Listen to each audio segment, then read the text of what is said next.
dealing with shortfall. What can property practitioners look out for and how to be proactive when shortfall matters come up? We've been finding a lot of shortfall matters lately. It's due to the economy.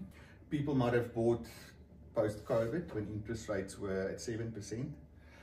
Electricity's gone up, rates have gone up, levies have gone up. So sellers are under pressure, and unfortunately, the first thing they're going to stop paying are levies and rates and taxes. Sure. For various reasons.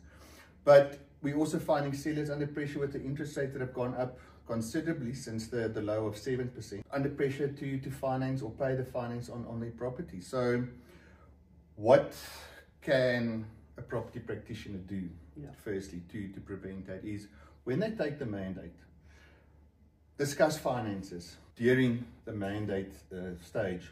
It's a difficult thing to discuss. We all don't want to talk about money, especially with times being tough, but be strict on it. Before you take on the mandate, ask for latest bond statement from the bank, latest levy statement if it's sectional title, and latest rates and taxes statement on that.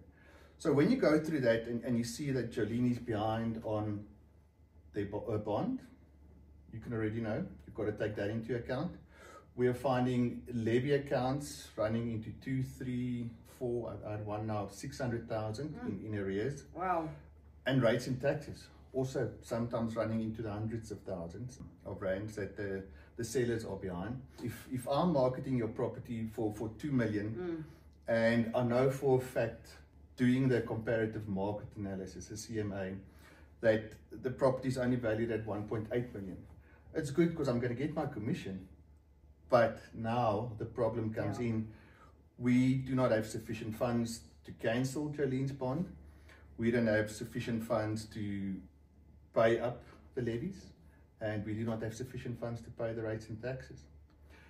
Can it be solved?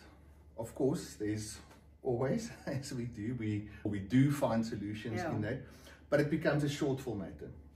So the quicker you, as the property practitioner, are aware of that, firstly, do you want to take on this mandate? Because it's going to be a problem mandate. It's going to be a shortfall matter. There's not sufficient funds to pay everybody. Secondly, you've got to make your seller aware that it's going to be a longer process and that your seller is going to have to sign an acknowledgement of debt. With who? In all probability, with the bank that they've borrowed the money from.